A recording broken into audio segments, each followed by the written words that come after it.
O que seria controle de comportamento, né? Afinal de contas, o que ela quer, né? As pessoas ficam perguntando, o que Pedral quer? O que ela fala de controle? O controle do comportamento é algo inerente ao ser humano. Nós temos, como eu acabei de falar, hoje a ciência da neuropsicologia, ela detecta algumas áreas, né, do cérebro, e uma das células, uma das áreas que ela traz de muita importância é exatamente a função executiva. Dentro dessa função executiva é como se fosse um administrador. Na verdade, é o administrador do nosso cérebro. Como todo sistema, a gente tem um disparador, a gente tem um administrador, a gente tem aquele, digamos, indivíduo, que na cabeça não seria um indivíduo, mas seria uma função que vai estabelecer aonde e como, no caso, o conhecimento ou aquilo que se escuta, vai passar pelo cérebro e como ele vai ser gerenciado. E desses gerenciamentos e uma dessas funções é exatamente o controle inibitório. Ele está dentro desse contexto da função executiva, que é esse administrador cerebral. Esse controle inibitório, e como muitas outras funções do cérebro da gente, eles são startados. Eles precisam ser iniciados. É como se eles precisassem ser instalados. Então, você tem, mas precisa chegar lá e apertar o botão para que isso comece a acontecer. E o que é que ele faz? Ele exatamente vai agir no nosso comportamento, evitando que façamos coisas que não sejam boas socialmente ou para o meu desenvolvimento. Como assim? Então, eu tenho uma criança que ela está acostumada em casa a andar o tempo inteiro, ela não para. E todas as vezes que há alguma atividade onde ela tenha que parar, os pais não fazem ela parar, dando a ela ou startando esse controle. Por quê? Porque ela come com o pai andando atrás, ela não toma banho como deve tomar, porque tem que tomar rápido, tem que ser com alguém dentro do box, porque não ensina ela a ficar, não cria uma coisa de prazer nesse momento. Ela dorme comigo e fica se batendo. Eu não criei uma situação até de tranquilidade para ela. Eu deixo ela assistindo televisão, eu deixo ela nas telas muito tempo e isso leva a um sono agitado. É uma criança que quando chega na sala de aula, ela também não para, porque em casa ninguém para brincar com ela. Ela fica chutando brinquedos, como eu falo da malfadada caixa de brinquedo. Então, é uma criança que não teve startado o controle inibitório. Aí você vai me perguntar, sim, mas eu tô aqui assistindo porque você falou sobre o meu filho que é autista. E ele vai conseguir fazer isso? Vai. Porque como a criança tem transtorno do espectro do autismo, os sintomas que ela tem não lesam o cérebro.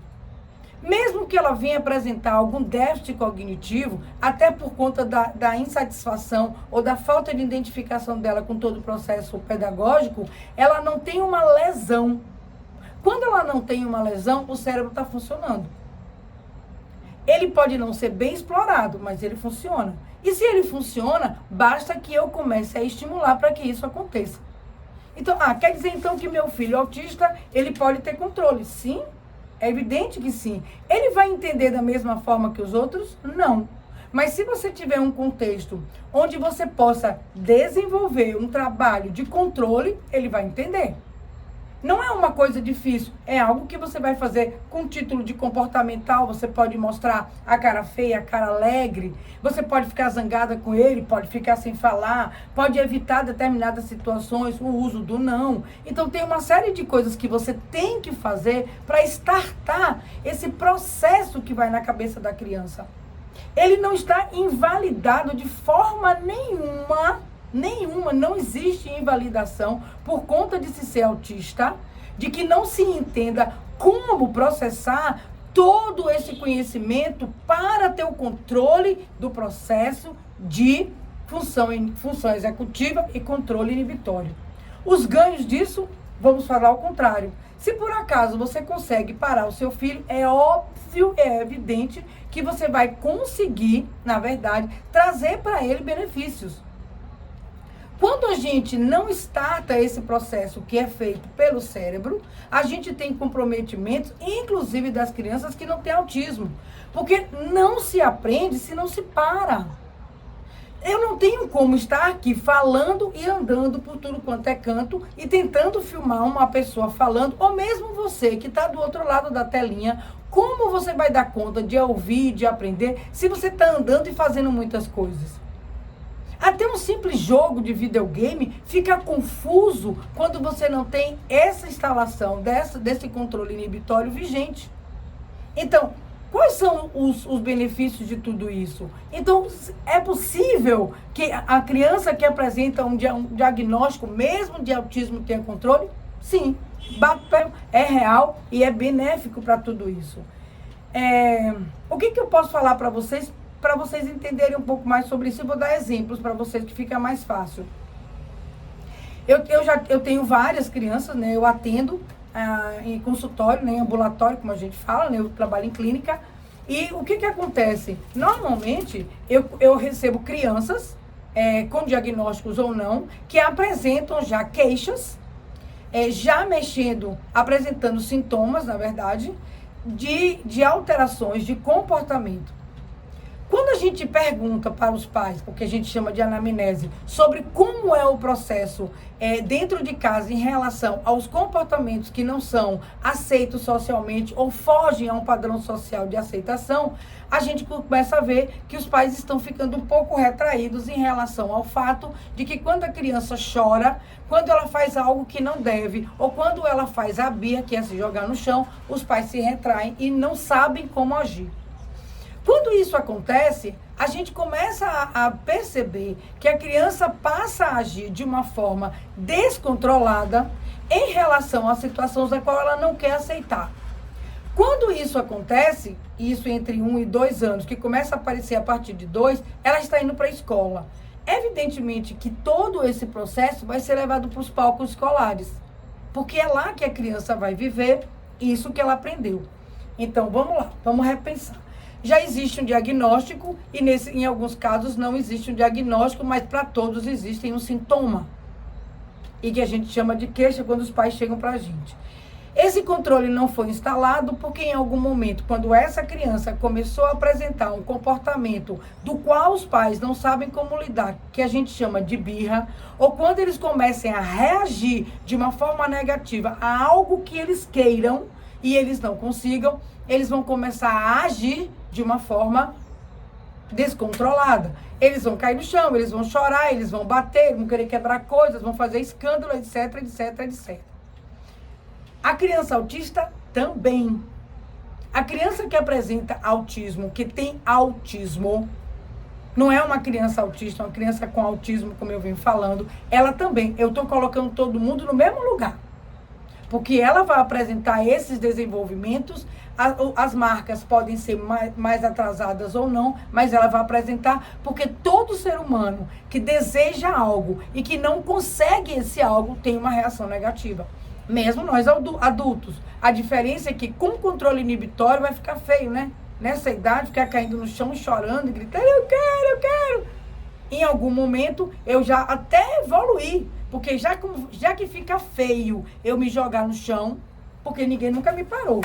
Já que fica feio eu não ir pro chão, então o que vai acontecer?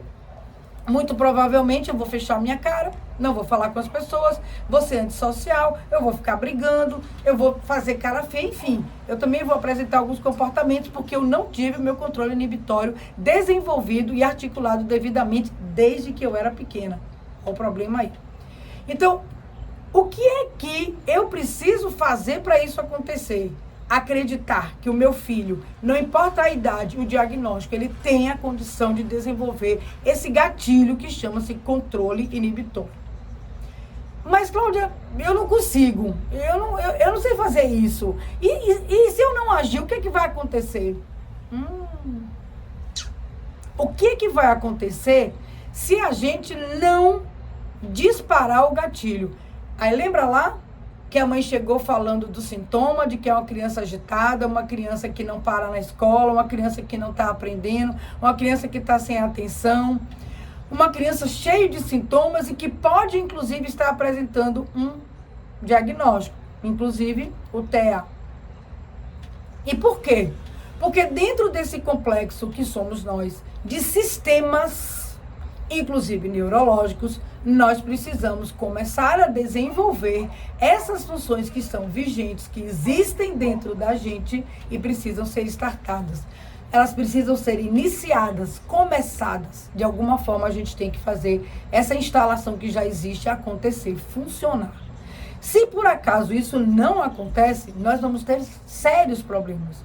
Em relação às crianças de modo geral com autismo não, a gente vai ter exatamente a inadequação do comportamento social, que é uma coisa que vem ferindo muita gente. Então os pais começam a levar para a rua, não tem controle sobre isso, porque o que se faz em casa, se faz na rua. Se eu bato na cara da minha mãe em casa, eu vou bater na rua. Se eu dou escândalo em casa para conseguir as coisas, eu vou dar escândalo na rua. Eu vou fazer a minha mãe passar vergonha. E aí a gente começa com aquela história de que os próprios pais não dão conta dessa situação. Eles começam a ficar passando mal em relação a isso. Na própria escola, eles são chamados várias vezes. As crianças começam a fazer queixas dessa criança. É uma criança que começa a apresentar uma dificuldade, não necessariamente uma deficiência. No caso do autismo, a criança com autismo, ela começa a piorar a situação, porque ela está mais agitada, ela já é agitada, mais agitação acumulada. Então, a gente começa a ter sintomas potencializados, digamos assim, em relação à criança com autismo. As outras crianças que não têm diagnóstico também vão apresentar sintomas e uma potencialização de situações exacerbadas de falta de atenção, falta de inadequação, inadequação social. Às vezes são crianças que se tornam agressivas porque elas querem alguma coisa, elas não conseguem dominar essa situação.